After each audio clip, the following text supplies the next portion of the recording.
Beloved by Oprah, adored by Gaga, over his nearly 3 decades of teaching, mind and body guru Deepak Chopra has created nothing short of a spiritual empire. But now, a controversial new documentary made by his own son is tossing some surprising adjective his way, like detached father and smartphone addict. ABC's Dan Harris sat down with both Chopras to discuss the film.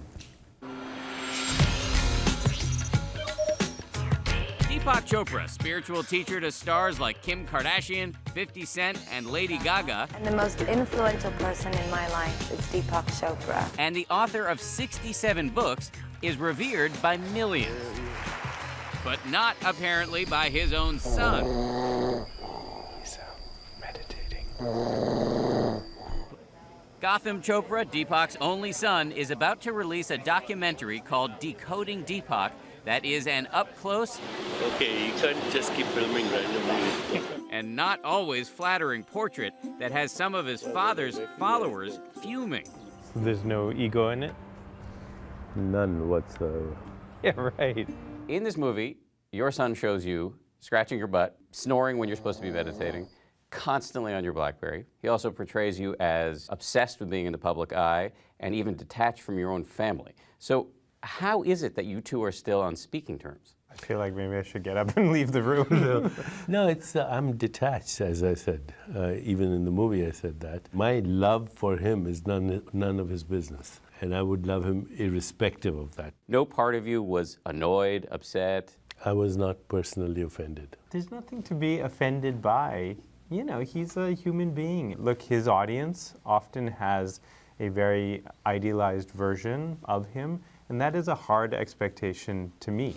In the film, Gotham portrays himself as the prodigal son who was groomed to inherit the keys to his father's spiritual empire, but instead went off to be a journalist and filmmaker. That was shooting. There's going to be a Freudian temptation to see this movie as a son who's angry at his dad for not being around. Yeah, it's not even Freudian. I mean, my father was not the father who came to soccer games or played catch in the front yard. In our interview, Gotham was at pains to point out that his portrayal is also an affectionate one. I never set out to destroy my father. It's called Decoding Deepak, not Destroying Deepak. So I never set out to do that, and I'm sensitive to that.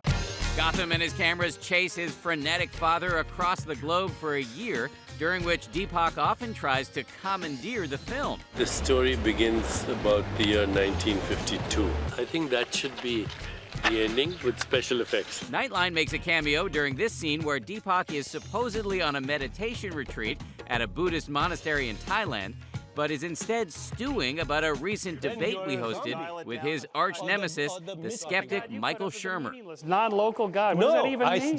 You're supposed to be detached from that right now. I'm not. So I was a little upset. Pissed off. Yeah, I was a little upset.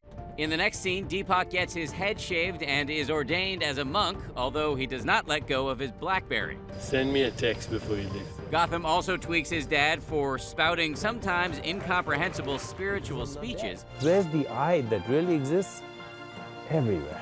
An issue that both Gotham and I teased Deepak about in this interview. That the universe is a nanotechnology workshop in the mind of God. So that's where it gets hard to understand. Why? I mean, you're using Let's this... poll the room. I'm glad everybody's seeing this. This is getting a little window into my world of, it's like every time you think you are here, you slip into the Matrix. While there are a lot of tough moments in the film, it is also, in Gotham's word, a love letter to his father, who came from India, became a pioneer in mind-body medicine, and has impacted countless lives. I am moved quite regularly now by people who come up to me on the street and say, your father helped me through one of the darkest periods of my life. Still, Deepak says when he saw the film, it was a bit of a wake-up call. I think I've gone through some transition and some introspection. We had a conversation. Are you always right? Am I always right? I tend to think that I am. And I then thought about that and I said, maybe I am wrong. At least he perceives me as wrong many times. So maybe there's some truth to it. Yes, there is a change.